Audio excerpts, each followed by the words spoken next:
राधे राधे दोस्तों, आपका फिर से स्वागत है मेरे YouTube चैनल राधे श्याम में। आज हम आपको एक नया अध्याय, एक नया पुराण सुनाएंगे जिसका नाम है सुख सागर।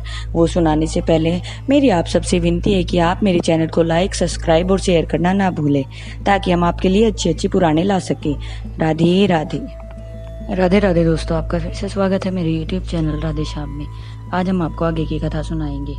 मैत्री जी बोले, हे विदुर जी, ऐसे सुंदर शोभ्यमान मनोहर स्थान को देखकर समस्त देव और ऋषि उन वनों वृक्षों की छाया में विश्राम करने के लिए ठहर गए। फिर पतित पावनी गंगा जी के स्नान कर देवादिदेव प्रभु शिव शंकर जी के समक्ष पहुंचकर उन्हें हाथ जोड़कर प्रणाम किया। फिर अपराध क्षमा करने के लिए पृथ्वी पर चित लेट कर गए। फिर प्रभु शिव शंकर जी के चरण में चित मन लगाकर उनसे इस प्रकार स्तुति करने लगे। हे देवों में सर्वश्रेष्ठ महादेव, आपको बारंबार प्रणाम है। जगत में आपसे बढ़कर और कोई भी तो नहीं जो हमारे दुखों को दूर कर सके।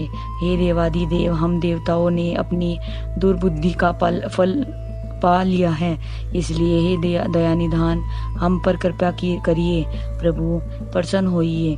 फिर ब्रह्मा जी बोले, शिव जी, जगत में ऐसा कोई भी जीव नहीं जो आपकी प्रभुता को सही ढंग से जान सके, क्योंकि प्रभु जगत को सर्व सुख प्रदान करने वाले केवल एकमात्र आप ही हैं। आपके अलावा प्राणियों पर अतिशीघ्र प्रसन्न होकर कोई सुख प्रदान नहीं कर सकता।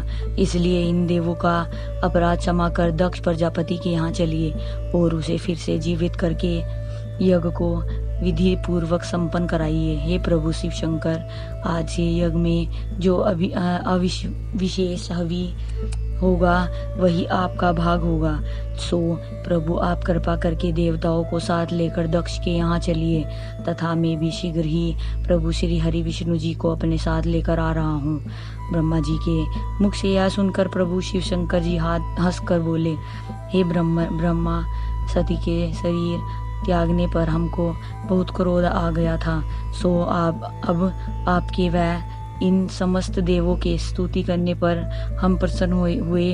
अब तो आपकी इच्छा मनोकामना होगी वैसा ही किया जाएगा, क्योंकि जो प्रार्थना करने पर भी क्षमा नहीं करता वह सदैव पछताता है।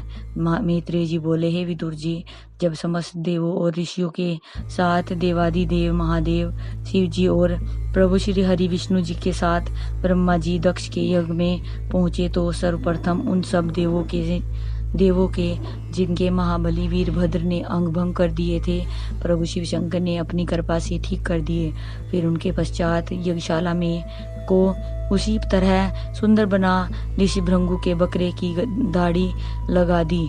तब ब्रह्मा जी बोले, हे प्रभु, अब आप दक्ष को फिर से जीवित कीजिए ताकि यज्ञ फिर से संपूर्ण हो।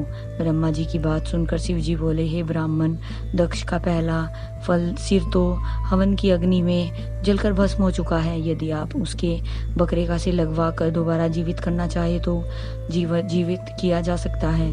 प्रभु शिव जी की यह बात सुनकर ब्रह्मा जी बोले, प्रभु आप जैसा उचित समझे उसी प्रकार उन्हें जीवित कर दे।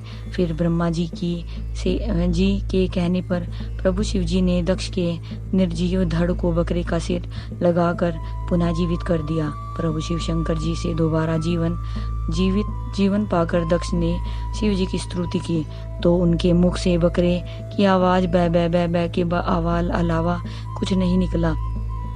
मैत्रेय जी बोले, हे विदुर जी, दक्ष को इस तरह बै बै करते हुए देख प्रभु शिव जी सहित समस्त देव जोर जोर से हंसने लगे। फिर ब्रह्मा जी ने प्रभु शिव जी की स्तुति की तो तब शिव ने दक्ष के सिर पर हाथ फेर कर उनको बोलने की शक्ति और पूर्ण ज्ञान प्रदान किया। तो दक्ष प्रभु शिव जी की इस प्रकार स्तुति करने लगे, हे प्रभु, आपकी महिमा तो परम्पार है। जब आपकी महिमा का ब्रह्मा जी आदि भी भेद नहीं जान सके तो मुझ मूढ़ में क्या सामर्थ्य है जो मैं आपका भेद जान सकूं। प्रभु, यह आपकी मुझ पर अति कृपा है कि जो आपने मुझ दुष्ट को इस प्रकार दुष्टता का दंड देकर दया की है। हे प्रभु, आप मुझ पर प्रसन्न होकर मुझे ऐसा वरदान दो जिससे कि मैं सदैव आपकी भक्ति में लगा रहूं। इसी तरह ऋषि भृंगु तथा अन्य देवों ने भी प्रभु शिव जी की इस प्रकार स्तुति की कर यह वरदान मांगा।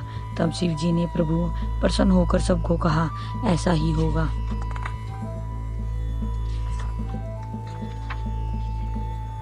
मैत्रेय जी बोले, हे विदुर जी, फिर से यज्ञ का कार्य शुरू किया गया और हवन के पश्चात जो बाकी हवन सामग्री बच गई थी वह समस्त भाग शिव जी को दिया गया। यज्ञ संपन्न होने पर यज्ञ पुरुष प्रभु ने अपने चतुर्भुजी रूप से सबको दर्शन दिए। उनके दर्शन देते ही वहां उपस्थित जन समुदाय ने उनकी स्तुति की।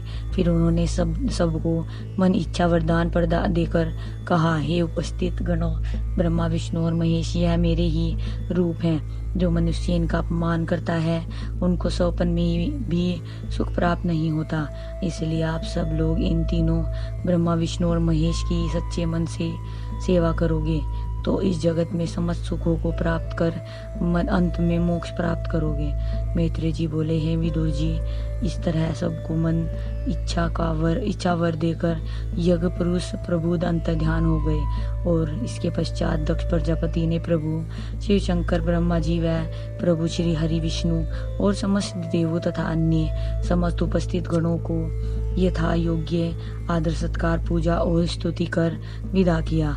इतनी कथा सुनने के पश्चात सुखदेव जी बोले, हे राजन, इसके पश्चात मैत्रेय जी ने धर्म की मरीचिया नामक स्त्री की क्रोध, गुस्सा, लोभ, लालच और मृत्यु आदि संतानों की कथा सुनाई। जो कोई भी प्राणी सच्चे मन से दक्ष प्रजापति के यज्ञ की कथा को सुनाता है, प्रभु शिव शंकर जी उस पर प्रसन्न होकर उसे स्त्री, धन और अन्य समस्त संसारिक सुख प्रदान करते हैं। मैत्रेय जी बोले, हे विदुर जी, सती जी ने अब प्रभु शिव जी के ध्यान में दक्ष प्रजापति के यज्ञ में अपना शरीर त्याग कर पर्वतराज हिमालय की यहाँ पार्वती बनकर नाम से अवतार लिया। फिर थोड़ी युवा होने पर प्रभु शिव जी का तप करने लगी।